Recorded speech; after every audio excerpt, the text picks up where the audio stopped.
우리 오늘 고린도전서 6장 후반부죠. 12절부터 20절까지 나오는 내용을 함께 보겠습니다. 고린도전서는 1장부터 4장까지가 이제 교회가 갖고 있던 첫 번째 문제였던 분열과 분쟁에 대한 내용이 나오고요. 그리고 5장과 6장 두 번째가 이제 몸과 관련되어 있는 몸을 어떻게 사용하는가, 실제로 생활을 할 때 어떤 문제가 있는가에 대한 내용을 다루고 있습니다. 그래서 5장에서는 교회 안에 음행이 있던 것에 대한 내용이 나오고요. 그리고 지난주에 봤던 6장 전반부에서는 교회 안에 문제가 있을 때 세상 법정에 고소하는 것과 관련된 내용이 나오고, 지금 다시 6장 후반부에서는 이 몸을 사용하는 것과 관련된 내용이 나옵니다. 사실 우리가 읽은 12절부터 20절까지 내용은 어려운 내용은 하나도 없어서 우리가 잘 그냥 꼼꼼히 읽기만 하면 다 알 수 있습니다. 다만 좀 읽으면서 생각을 조금 해가면서 읽으면 이게 그런 뜻이었구나 라고 좀 더 알 수 있고, 그 다음에 우리가 기본적으로 알고 있는 내용이었는데 다시 한번 좀 돌려서 생각해 보면 이게 그런 뜻이었나? 내가 알고 있던 게 그런 내용이었구나 하고 다시 새롭게 볼 수 있는 그런 내용도 있습니다.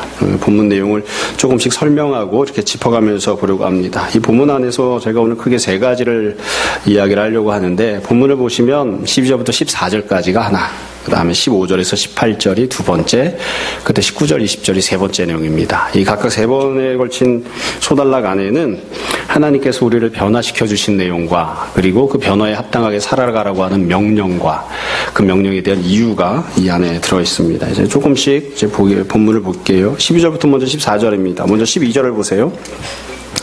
12절에 보면 모든 것이 내게 가하나, 그러니까 다 가합니다. 할 수 있는 거예요. 그러나 다 유익한 것이 아니에요. 모든 것이 내게 가하나 내가 무엇이든지 얽매이지 아니하리라. 그래서 바울이 처음에 이야기하면서 예수님 믿는 사람들은 이제 더 이상 얽매이지 않기 때문에 다 자유함을 누리고 복음 안에서 자유함을 누려서 다 가하다, 이렇게 이야기를 합니다. 이걸 좀 다르게 표현하자면 이렇게 이해하면 되지 않을까 싶어요. 우리는 이제 율법 지키면서 살았던 그런 사람들이 아니니까 익숙하지 않을 수도 있지만, 또 물론 고린도 교회도 마찬가지입니다. 그들이 다 이방인 교회였으니까요. 그런데 구약 시대 때 율법을 지키고 살던 사람들에게는 모든 것이 가한 것이 아니었습니다. 금지되어 있는 것들이 있었습니다. 가령 조금 있으면 나오는 이제 몸과 관련된 얘기할 때, 음식과 관련된 얘기를 할 때 레위기를 보시면 레위기 안에 여러 가지를 나누면서 크게 세 가지로 나눕니다. 하나는 불결한 것, 또 하나는 정결한 것, 그 다음에 세 번째는 거룩한 것입니다. 그래서 음식도 셋으로 나누는 거예요. 첫 번째는 불결한 음식, 먹을 수 없어요. 두 번째는 정결한 음식, 먹을 수 있어요. 세 번째는 거룩한 음식이 있습니다. 이건 하나님께 바치는 것입니다. 거룩하기 때문에 이제 못 먹는 그런 것이 되는 거죠. 사람도 셋으로 나눕니다. 불결한 사람, 이방인; 정결한 사람, 유대인; 거룩한 사람, 제사장. 땅도 셋으로 나눕니다. 불결한 땅, 이방인이 살고 있는 땅; 정결한 땅, 유대인이 살고 있는 땅; 거룩한 땅, 성전. 이렇게 해서 항상 불결한 것, 정결한 것, 거룩한 것, 이렇게 셋으로 나누었어요. 그래서 다 셋으로 나누어서 이렇게 구별을 했거든요. 그렇기 때문에 불결한 것은 가한 것이 아니었습니다. 그래서 먹을 수 없는 음식들이 우리가 잘 아는 대로 유대인들에게 있었죠. 그래서 생선 중에서 이것을 먹지 마라, 또 짐승 중에서 이런 걸 먹지 마라, 되새김질을 하느냐 안 하느냐, 비늘이 있느냐 없느냐. 그래서 제일 유명한 것들은 유대인들은 갑각류를 먹지 않습니다. 그러니까 우리가 알고 있는, 저도 잘 안 먹지만 이렇게 망치로 때려 먹는 거, 이런 거 있죠. 비싸서 안 먹습니다. 근데 이게 그런 것들은 비늘이 없기 때문에 유대인들은 아예 먹지 못하는 거예요. 조개나 어패류 이런 것들도 이 레위기 규정에 의하면 유대인들은 먹지 못하게 되어 있습니다. 그래서 모든 것이 가한 게 아니에요. 그런데 예수님께서 복음을 증거하시고 선포하시면서 사람 입으로 들어가는 것이 사람을 더럽게 할 수 없다. 그러니까 아무거나 먹어도 돼. 그래서 이 레위기 규정을 완성시키신 거예요. 그러면서 폐하셨다고요. 그래서 모든 것이 다 가하게 하셨습니다. 땅도 마찬가지예요. 불결한 땅? 그런 거 없다. 괜찮아. 사람도 이방이 불결한 사람? 괜찮아. 그런 거 없어. 그래서 모든 것들을 다 정결하다고 주님께서 규정하시고 선포하셔서 다 가한 것으로 그렇게 하신 거예요. 그래서 이 고린도 성도들은 어떻게 보면 이 율법 규정에 의해서 살고 있는 것이 아니라 복음 안에서 살고 있었기 때문에 음식이든 사람이든 땅이든 이런 것들이 그 자체가 불결하거나 더럽기 때문에 내가 행할 수 없는 그런 것이 있다, 그런 것은 없다, 이걸 알고 있는 거예요. 그러니까 일정 부분은 이미 복음이 주는 자유함을 누리고 살고 있습니다. 그래서 모든 것이 가하다. 모든 음식 다 먹어도 돼. 모든 사람과 교제를 나누어도 돼. 그게 다 가하다는 것을 알고 있어요. 근데 바울이 뭐라고 이야기하냐면, 너희들이 다 가하다고 알고 있고 그렇게 살고 있으니까 그건 잘된 일이다 말. 그렇지만 다 가하다고 해서 그게 다 유익한 것은 아니다. 하나님께서 모든 음식을 다 먹게끔 하셨어요. 그러나 모든 음식이 다 유익을 주는 것은 아니다. 유익하지 않은 것도 있다. 가령 몸에 안 좋은 음식을 먹었어요. 제가 즐겨 먹는 것들은 별로 이렇게 몸에 안 좋은 게 많다고 그러더라고요. 저는 잘 모르겠는데 주변에 그런 얘기를 합니다. 뭐 떡볶이라든지 부대찌개라든지 뭐 짜고 맵게 먹는 거 이런 것들. 근데 이거 먹는 데서 죄가 되는 건 아닙니다. 그렇지만 유익하지 않다 이거예요. 뿐만 아니라 바울이 또 뭐라고 하냐면 모든 것이 내게 가하나 내가 무엇이든지 얽매이지 아니하리라. 그거 죄가 아니잖아. 그러니까 난 그걸 꼭 할 거야. 굳이 그렇게 얽매이지 않아도 된다 이거예요. 근데 지금 요 이야기를 하는 것으로 보아서 이 고린도 성도들이 한편으로는 복음의 진리에 서 있기 때문에 음식이나 사람이나 이런 거 가릴 필요가 없어. 이런 자유함을 누리고 있지만 그러나 다른 한편으로는 유익하지 않은데도 불구하고 또 얽매일 필요가 없는데도 불구하고 고집을 부리고 있는 그런 모습들도 이제 갖고 있는 것이 아닌가 싶습니다. 그래서 바울이 13절에 보시면 이걸 다시 이렇게 설명을 해요. 13절 음식은 배를 위하여 있고 배는 음식을 위하여 있다. 이거 부정하지 않습니다. 지금 말씀드린 것처럼 유대인들 관습에 의하면 그리고 이제 구약과 율법에 의하면 모든 음식이 배를 위해서 있는 게 아니에요. 먹을 수 없는 음식들이 있으니까. 근데 바울은 지금 단호하게 설명을 해요. 그러니까 이 음식은 다 배를 위해서 있는 것이다. 다 들어가도 돼. 배는 음식을 위해서 있는 것이다.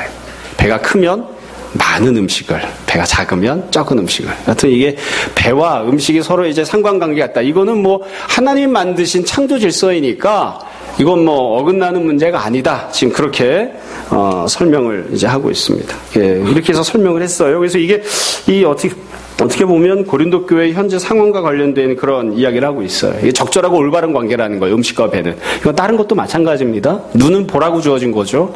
그러니까 보는 것, 뭐 아무 문제가 안 된다 이거. 귀는 들으라고 있는 거예요. 그래서 귀가 듣는 거, 그것도 아무 문제가 안 된다. 손과 발도 마찬가지로 각각 주어진 역할이 있어서 그거 잘 감당하고 지내면 그건 적절한 것이고 별로 문제가 될 것이 없다. 이렇게 이야기를 사도 바울이 합니다. 그러면 다 이렇게 가하니까 그렇게 지내도 되는 것이냐? 바울이 그 다음에 정말 하려고 하는 이야기는 13절 두 번째 줄입니다. 13절 두 번째 줄에 보시면 이렇게 되어 있어요. 하나님은 이것저것을 다 폐하시리라. 이것저것을 다 폐하시리라. 이게 무슨 말이냐면 음식이 배를 위해서 존재하는 게 마땅하잖아요. 맞잖아요. 그런데 그 관계를 하나님이 폐해버리시겠다. 더 이상 배는 먹는 것을 위해서 존재하는 배가 아니야. 그런 관계를 가장 기본적인 그런 관계를 폐해버리시겠다 이거예요. 이거는 다 사실 잘 알고 있는 내용이에요. 왜냐하면 하나님 율법을 폐하셨잖아요. 먹을 수 없는 음식이 있어. 먹을 수 없는 음식이 있어. 근데 그 관계를 하나님이 폐해버리시고 모든 음식은 먹을 수 있어. 이렇게 하셨거든요. 근데 하나님이 지금 어떻게 또 하셨냐면 그럼 배는 과연 먹기만 하라고 존재하는 것이냐? 아니야. 배가 존재하는 목적은 음식을 섭취하고 먹으라고 존재하는 게 아니야. 그게 원래 하나님이 만드신 기본적인 질서가 맞기는 하지만 그게 궁극적이고 가장 훌륭하고 탁월한 목적은 아닌 것이야. 그렇기 때문에 배가 왜 존재하느냐? 손이 왜 존재하느냐? 눈이 왜 존재하느냐? 그건 너희들이 생각하는 기본적인 역할, 기본적인 기능을 하라고 존재하는 것이 아니야. 그런 모습은 내가 다 폐해버리겠다. 하나님께서 그래서 배를 새로운 존재로 바꾸시겠다고 하시는 거예요. 이건 뒤에 가면 조금 더 상세하게 설명이 나옵니다. 그러니까 우리가 가한 것이죠. 모든 음식 다 먹어도 됩니다. 그러나 배가 모든 음식을 받아들이라고만 위해서 존재하는 게 아니에요. 그럼 도대체 어떤 배가 되라고 하나님이 배를 새롭게 만드시느냐? 13절 중간에 보시면 이렇게 되어 있어요. 세 번째 줄 보세요. 몸은 음란을 위하여 있지 않고 오직 주를 위하여 있으며 주님을 위한 몸이 되라고 하시는 거예요. 그러니까 이게 세 단계로 지금 나눠서 바울이 설명하고 있어요. 몸이, 배가 어떤 배인지에 대해서. 첫 번째, 구약과 율법 시대 때는 어떠했느냐? 모든 음식을 섭취할 수가 없어요. 제한된 음식만 받을 수 있는 그런 기능을 하는 배였습니다. 구약시대 때는요. 율법에 의하면. 근데 그게 복음에 오면서 하나님께서 일정 부분 회복을 시켜주셔서 어떤 것이건 음식은 불결하지 않아요. 모든 음식을 받아들일 수 있는, 그래서 배는 음식을 위하고 음식은 배를 위한 그런 관계로 회복시켜 주셨어요. 근데 하나님께서 그것도 폐해버리시고 너희가 갖고 있는 배는 왜 있느냐? 음식 때문에 있는 것이 아니라 예수 그리스도를 위하여 사용하라고 있는 것이야. 그러니까 더 이상 배를 음식을 섭취하는 그런 기관으로 생각하지 말아요. 더 이상 눈을, 물건을 바라보고 정보를 습득하는 그런 기관으로 생각하지 마라. 더 이상 손을 너희가 갖고 있는 그런 기능을 감당하는 그런 역할을 하는 지체로만 생각하지 마라.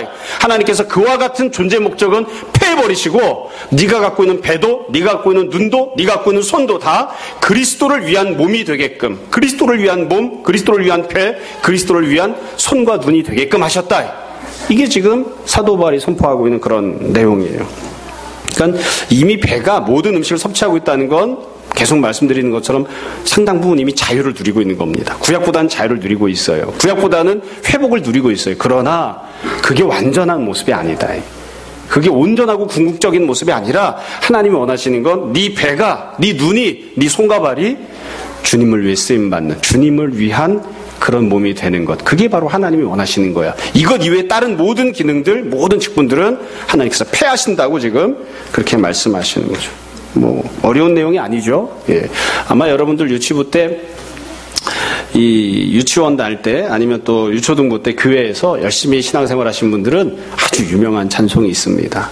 교회를 안 다니는 사람도 알고 있는 찬송, 내게 강같은 평화. 그 교회를 열심히 다니는 사람 알고 있는 것, 눈 아십니까? 눈, 뭐 하는 거죠? 예, 말씀 읽으라고 있는 거예요, 눈은. 그렇죠? 자, 이 청년들이나 중고생, 이 남학생들에게 눈은 왜 있는 거지? 그러면 길거리 다니다가 이제 즐거운 여름이 왔습니다.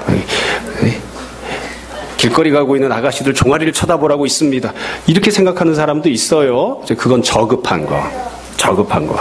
하나님이 원래 눈을 주신 목적은 뭐예요? 말씀을 읽으라고요.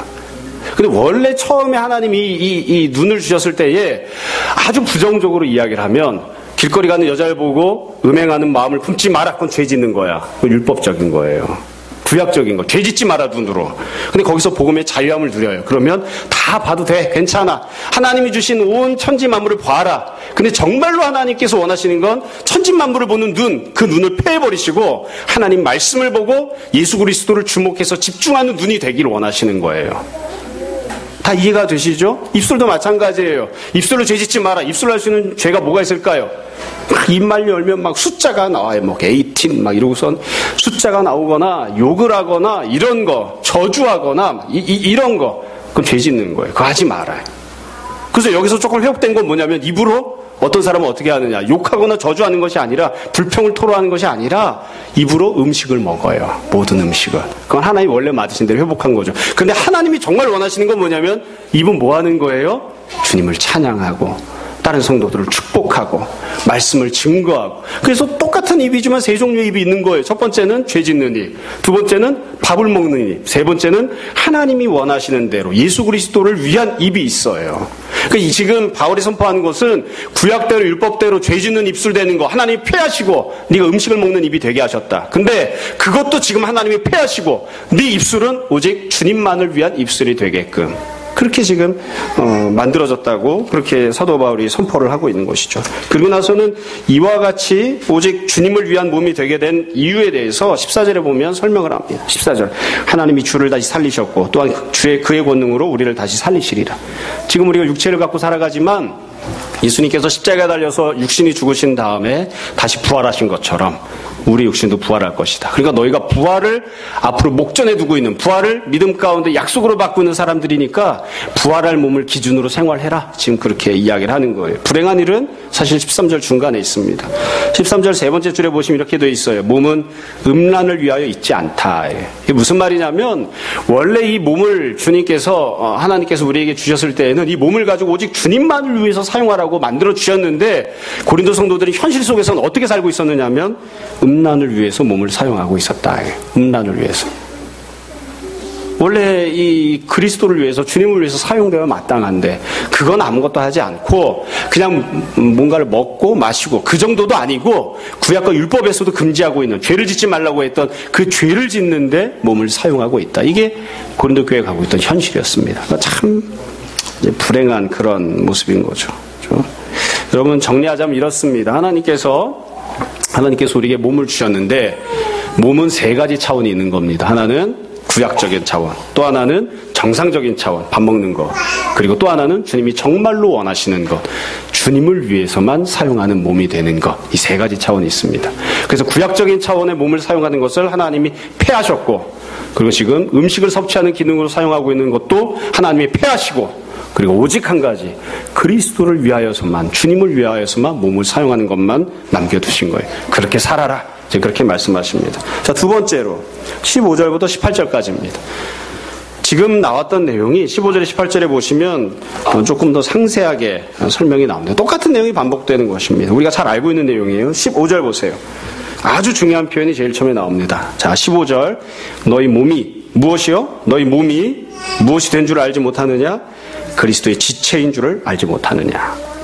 여기 보면 아주 중요한 선포가 나옵니다. 이거 우리가 잘 알고 있는 내용이에요. 우리가 다 그리스도의 지체라고 이야기를 하잖아요. 그래서 바울이 뒤에 가면 성도들이 지체여서 누구는 눈이고 누구는 귀고 누구는 손이고 누구는 발이고 이런 식으로 얘기하거든요. 그래서 우리가 그리스도의 지체라고 하는 사실을 잘 알고 있는데 조금 더 이 부분을 깊이 잘 생각해 볼 필요가 있습니다.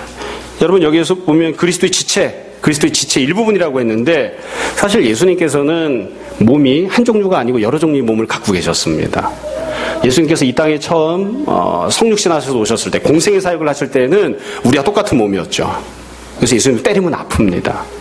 병이 걸리면 고통스럽고요. 그래서 공생의 기간을 사시는 동안에는 예수님께서 육체를 갖고 사셨어요. 그러다 십자가 달려 돌아가셨죠. 그리고 부활하셨다고요. 부활하셨을 때는 어떤 몸을 갖고 계시죠? 그때 영적인 몸을 가지고 부활하셨습니다.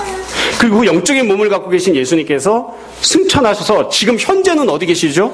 하나님 보좌 우편에 앉아 계세요. 영적인 온전하고 풍성한 충만한 몸, 완성되어 있는 영적인 육체를 가지고 예수 그리스도께서 지금 하나님 보좌 우편에 앉아 계시다고요. 그러면 아주 쉬운 질문이에요. 우리가 그리스도의 지체라고 했잖아요. 그리스도가 몸이신데 그리스도의 일부예요, 우리가. 그럼 우리는 어떤 그리스도 몸의 일부인가요? 어떤 그리스도의 몸의 일부입니까? 예수님께서 공생의 사역하실 때 갖고 있었던 그 육체의 일부인가요, 우리가? 아니면 예수님께서 부활하셨을 때 갖고 계신 그 영원한 영적인 몸의 일부인가요? 아니면 지금 하나님 보좌 우편에 앉아 계신 그 예수 그리스도의 영적인 몸, 완성되어 있는 그 몸의 일부인가요? 여러분 그런 생각은 잘 안 해보셨죠? 그냥 일부인가 보다 이렇게. 우리가 실제로 예수 그리스도의 일부분이에요. 여기서 사도 바울이 이야기하고 있는 우리가 그리스도의 지체라고 하는 것은 하나님 보좌 우편에 앉아 계신 예수 그리스도의 일부분이라는 거예요. 우리가 그 사실을 잘 생각을 해야 됩니다. 이건 우리가 변화됐다는 뜻입니다. 여러분 원래 우리가 갖고 있는 몸은 어떤 것이었느냐? 몸은 어떤 것이었냐면 사실은 우리가 다 그냥 예전엔 신분이 무엇이었냐면 죄악과 심판 때문에 형벌을 받아서 죽음을 피할 수 없는 그런 육체를 갖고 있었죠. 처음에 하나님께서 천지를 창조하실 때 사람을 흙으로 만드셨습니다. 그때 하나님이 사용하셨던 흙은 좋은 흙이었어요. 하나님이 천지 창조하시면서 하나님이 흙을 만드셨거든요. 그 흙이 하나님 보시기에 좋았다고요. 선한 흙이에요. 선한 흙, 죄가 없는 흙, 온전한 흙을 가져다가 하나님이 빚으셔서 사람을 만드시고 거기에 하나님께서 직접 생기를 불어넣으셔서 사람이 생명이 되게 만드셨습니다. 그랬는데 인간이 죄를 졌죠. 죄를 지으면서 생긴 결과가 있었는데 그 중에 하나가 무엇이냐면 하나님이 만드셨던 선한 흙이 저주를 받은 겁니다. 그래서 흙이 어떻게 되었냐면 저주받은 흙이 되었어요. 그리고 하나님이 아담에게 뭐라고 심판 선포하셨냐면 너는 흙이니까 흙으로 돌아가라 하셨어요. 그때 돌아가는 흙은 무엇이냐면 죄 때문에 저주받은 흙입니다. 그러니까 이 사람이 갖고 있는 몸은 아담 이후로 우리가 죄를 범한 다음에 우리 갖고 있는 몸은 어떻게 되었느냐? 저주받은 흙의 일부분일 뿐이에요. 우리는 저주받은 흙의 일부분. 그게 우리가 갖고 있던 원래 모습이에요. 원래 모습입니다. 그런데 예수님을 믿은다면 어떻게 되느냐? 원래는 저주받은 흙의 일부분에 불과했었던 우리를 하나님께서 우리 몸이 변화하게 하셔서 우리 몸이 무엇의 일부분이 되게 하시느냐? 그리스도의 일부분이 되게 해주시는 거예요. 이게 아주 놀라운 변화인 거죠.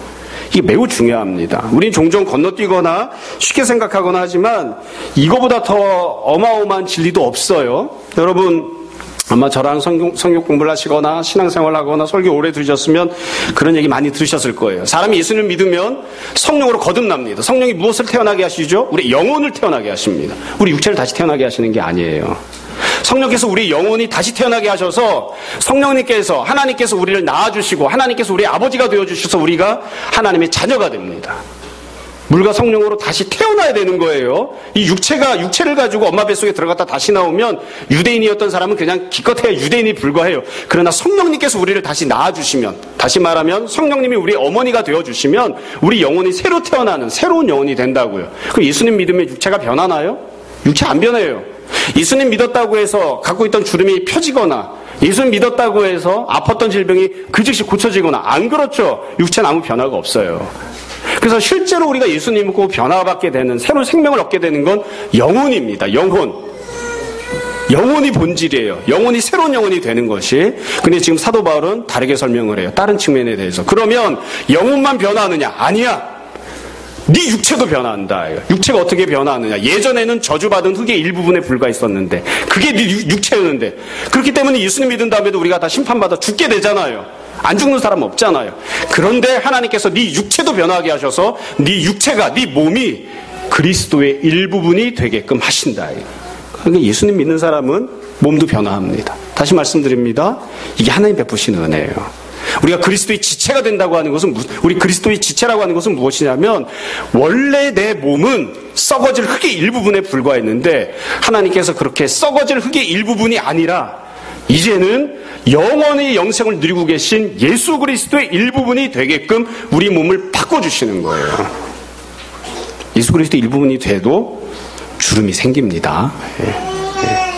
그래서 우리 몸이 바뀌는 거예요.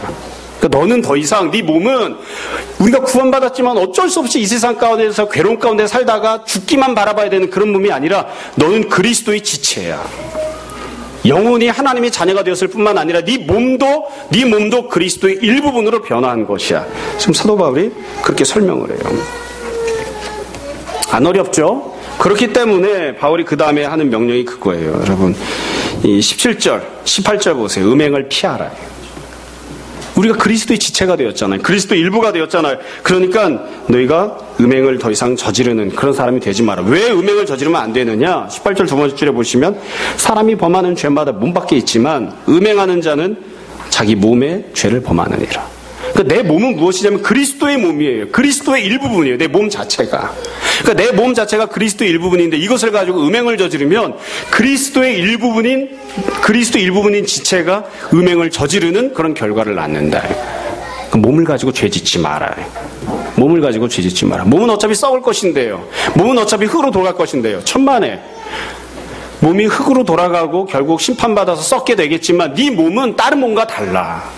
우리가 구원받은 성도들이기 때문에 하나님께서 영혼을 고치시고 영혼을 새롭게 태어나게 하실 뿐만 아니라 네 몸도 새롭게 태어나게 하셔서 네 몸도 그리스도의 일부분이 되게 하셨어. 너는 이미 그리스도의 일부분이야. 그러니까 몸뚱아리 함부로 굴리지 마라. 이 사도 바울이 권면하는 그런 내용입니다. 뭐 어려운 내용이 아니죠. 근데 불행하게도 현실은 어떠했느냐? 여러분 15절, 16절에 보시면 15절부터 볼게요. 고린도 교회 현실이 나와요. 너희 몸이 그리스도의 지체인 줄 알지 못하느냐? 그 다음에 보세요. 내가 그리스도의 지체를 가지고 창녀의 지체를 만들겠느냐? 결코 그럴 수 없느니라. 창녀와 합하는 자는 그와 한 몸인 줄을 알지 못하느냐? 일러스되 둘이 한 육체가 된다 하셨나니.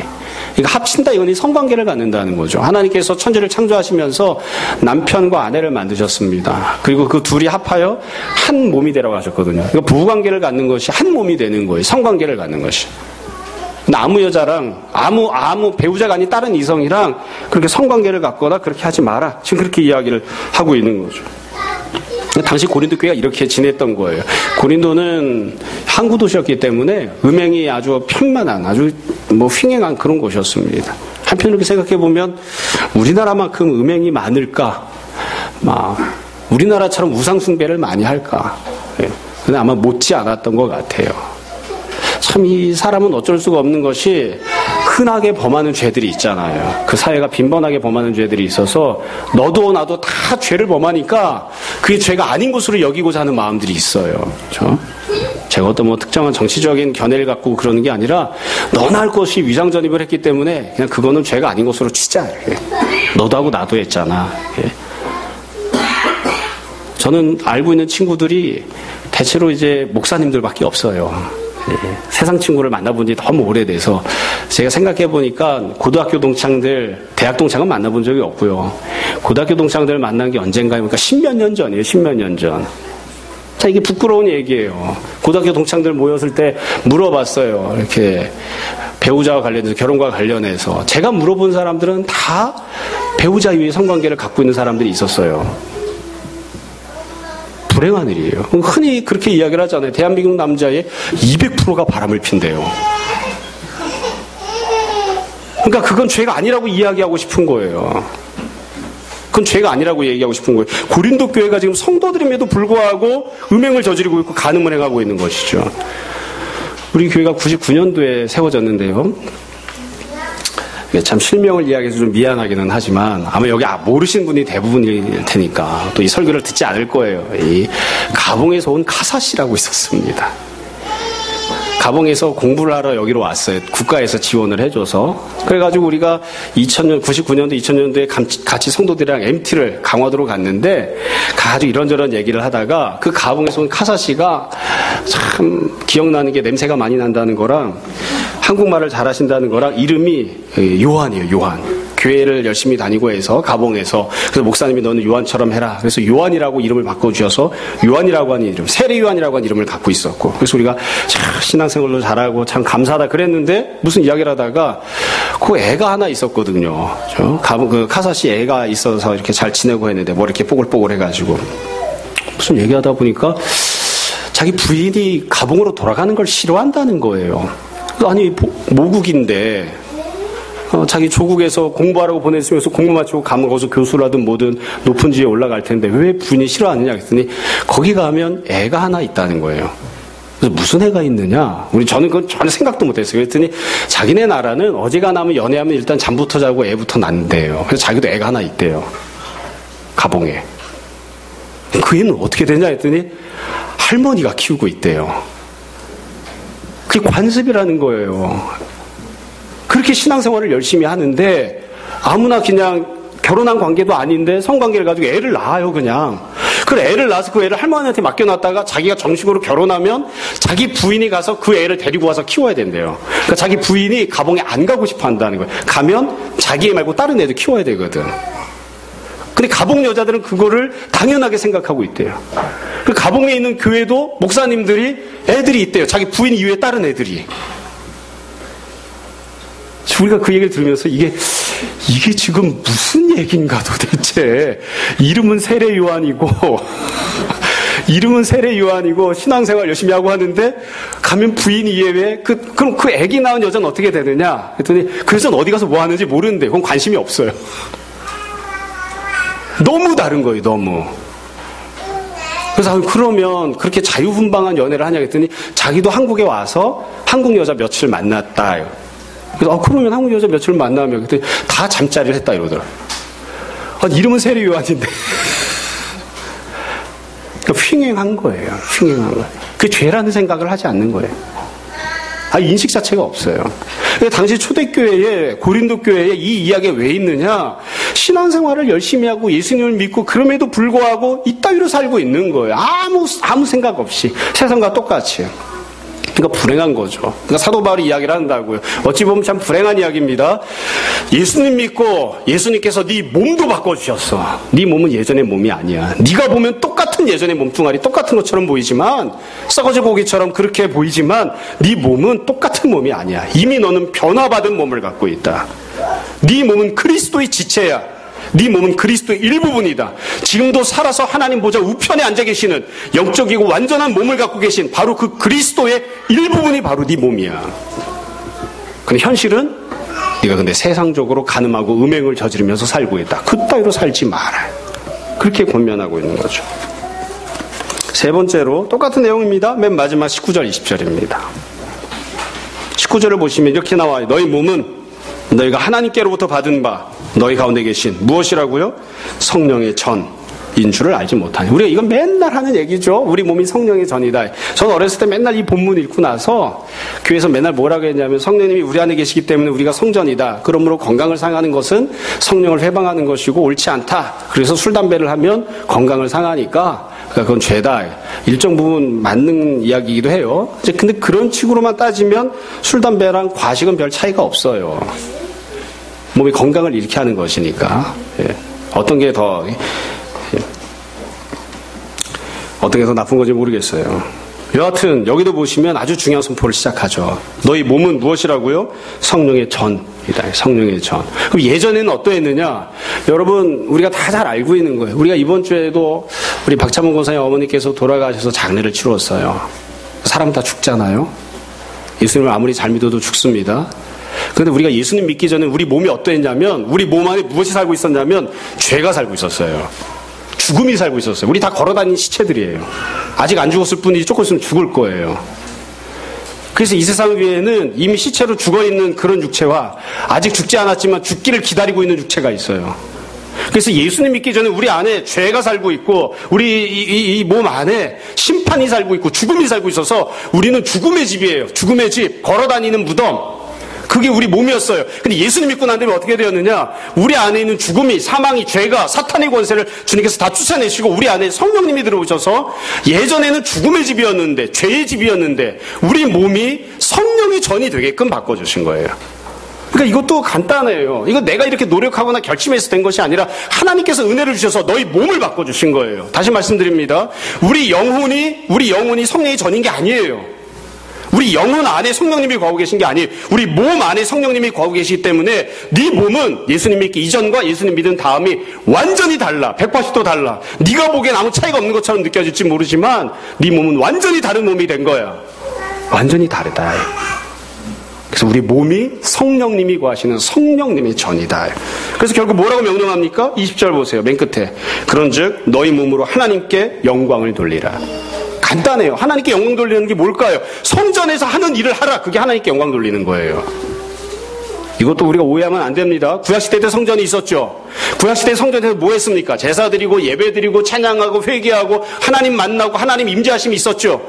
그게 성전에서 했던 일이에요. 그러니까 우리 몸이 하나님의 성전이 되었기 때문에, 성령님이 임하시는 전이 되었기 때문에 우리 몸 안에 성령님이 임재하시고 성령님께서 예배 받으시고 성령님을 향해서 기도하고 찬양하는 일들만 우리 몸을 갖고 해야지 돼요. 이거 기본이에요.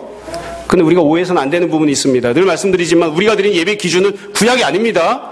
진짜 성전은 어디에 있죠? 하나님 나라에 있다고요. 하나님 나라가 성전이에요. 그곳에 하나님이 계시니까. 지금 바울이 이야기하는 건 그거예요. 우리가 바로 하나님 나라의 일부분인 거예요. 하나님 나라의 일부분. 그러니까 우리가 이 몸을 가지고 성전처럼 행하는 것, 하나님께 영광을 돌린다고 하는 것은 무엇이냐면 현재 존재하고 있는 하나님 나라에서 행하고 있는 일들을 네 몸을 가지고 하라 이거예요. 하나님 나라에서 네 이웃에게 행하는 것처럼 네 이웃에게 행하라. 하나님 나라에는 투기가 없어요. 그러니까 네 몸 가지고 투기하지 마라. 하나님 나라에는 미움과 질투가 없어요. 그러니까 네 몸을 가지고 미워하거나 질투하지 마라. 네 몸은 성전이니까 성전에서 행해야 하는 것, 성전에서 마땅히 있어야 하는 것, 하나님 나라에서 마땅히 행하는 것만 네 몸을 가지고 행하라. 그게 바로 바울이 이야기하는 하나님께 영광을 돌리는 거예요.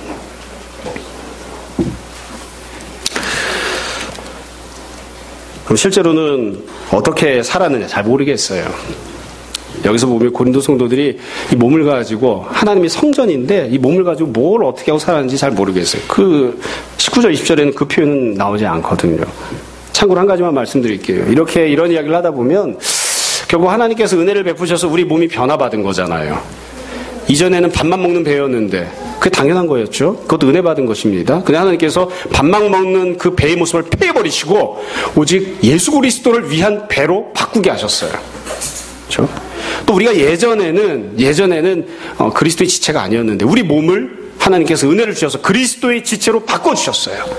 예전에는 우리가 죄의 집이었는데, 사망의 집이었는데 우리 몸을 예수님께서 은혜를 베푸셔서 성령님이 거하시는 성령님의 전이 되게 하셨어요. 실제로 그럼 이게 어떤 식으로 변화하느냐 잘 모르겠어요. 아직까지도 신학자들 사이에 논쟁되는 부분이 있습니다. 종교개혁했던 개혁자들 사이에 유일한 논쟁점이 성찬식이었거든요. 주님께서 성찬식에서 떡을 떼어주시면서 이것이 무엇이라고요? 내 몸이다, 내 살이다 말씀하셨어요. 포도주를 주시면서 이것이 무엇이다? 내 피다 이렇게 하셨어요. 성도들마다, 신학자들마다 입장이 다릅니다. 그때 정말로 주님이 주시는 떡과 포도주가 주님의 몸과 주님의 피로 변했다, 진짜로 변했다 이렇게 보는 사람도 있고, 아니다, 그 순간에만, 성찬식을 하는 순간에만 변하는 것이다, 아니다, 주님께서 그 떡과 포도주 위에 임재하시는 것이다, 아니다, 그냥 상징일 뿐이다. 여러 가지 다른 입장들이 있거든요. 한마디로 이야기하면 잘 모르겠다. 우리가 분명히 알고 있는 건 그게 주님의 몸과 주님의 피라는 거예요. 그래서 우리가 그걸 먹고 마십니다. 마찬가지예요. 어떻게 해서 우리가 보기에는 똑같은 육체잖아요. 예수님 믿기 이전과 이후가 똑같은 몸이잖아요. 똑같은 몸이기 때문에 아무것도 안 바뀐 것처럼 보이는데 바울은 선포한다고요. 너는, 네 몸은 변화해서 그리스도의 지체가 된 것이고 네 몸은 변화해서 성령의 전이 된 것이야. 어떻게 해서 그렇게 변한 것인지는 우리는 잘 이해할 수는 없어요. 잘 깨달을 수도 없고 잘 느껴지지도 않아요. 그러나 우리가 이 성경 말씀이 하나님 말씀이라고 믿기 때문에 우리 몸이 변했다고 하는 것을 내가 잘 이해하지는 못하지만 그렇게 믿음으로 그렇게 받습니다. 그러니까 우리가 그에 합당하게 살아야 되는 것입니다. 결국 이 6장 12절부터 20절까지 나오는 내용을 보면 아주 단순한 진리와 기준을 제시합니다. 너는 그리스도의 지체야. 그리스도의 몸은 하나님 나라 보좌 우편에 앉아 계신데 네가 지금 현재 대리점으로 이 땅에 지금 육신을 갖고 있는 것이다. 그럼 하나님 나라에서 그리스도께서 행하시는 것처럼 너도 행하라. 네 몸 안에 성령님이 계셔. 그러므로 네가 무엇을 생각하건 말하건 성전답게 행동해라. 성전답게. 기준이 아주 복잡하지 않아요. 말씀을 마무리하겠습니다. 아이를 키우다 보면 저도 몇 번 말씀드린 내용이에요. 제가 여지껏 살아오면서 되는 것도 안 되게, 안 되는 것도 되게 말빨로 접은 적이 없었습니다. 거짓말도 잘 꾸리면 얼마나 합리적이고 이야기가 잘 되는지 몰라요. 말빨로 접은 적이 없었는데 애를 키우다 보니까 애한테 어느 날 말빨에서 지는 상황이 생기더라고요. 첫째 녀석이 어느 날 유치원 가기도 전에 그러더라고요. 제가 뭐라고 막 했더니 딱 한마디로 저를 아주 정신이 혼미하게 만들었어요. 목사가 뭐 그래. 7살 되기 전에 저한테 그래. 목사가 뭐 그래. 그 순간 이 망치로 이렇게 탁 맞은 것 같더라고요. 그래서 한마디로 그냥 싹 끝나버린 거예요. 애들도 알아요. 성도가 뭐 그래. 우리가 그리스도의 지체라고 하잖아요. 예수님은 그렇게 안 하셔. 그리스도의 지체가 뭐 그래. 우리가 성령님이 성령의 전이라고 하잖아요. 무슨 성전이 그래. 그리고 이것은 판별하는 게 어렵지도 않아요. 그리고 무엇을 해야 하는지도 헷갈리지도 않아요. 여러분들 잘 생각하고 이 말씀을 우리에게 주신 말씀으로 잘 받았으면 좋겠습니다. 다시 한번 말씀드립니다. 예수님 믿으면 첫 번째로 영혼이 변화합니다. 근데 잘 못 느껴지죠? 두 번째로 우리의 몸도 변화합니다. 우리는 그리스도의 일부분입니다. 우리가 바로 하나님 나라이고 우리의 몸이 바로 성령님께서 계신 성령의 전입니다. 항상 그 사실을 생각하고 주님, 우리가 말하는 것, 행동하는 것, 생각하는 것 모든 것들이 주께서 베풀어 주신 은혜와 우리에게 베푸신 변화에 합당한 그런 삶을 살게 해주십시오. 우리가 세상적인 삶을 살지 않도록 인도해 주십시오. 그렇게 간구하는 우리들이 다 되었으면 좋겠습니다. 날마다 주의 은혜가 여러분의 영혼과 몸에 풍성하고 충만하게 임하시기를 주님 이름으로 축원합니다. 이 시간 잠시 기도하겠습니다.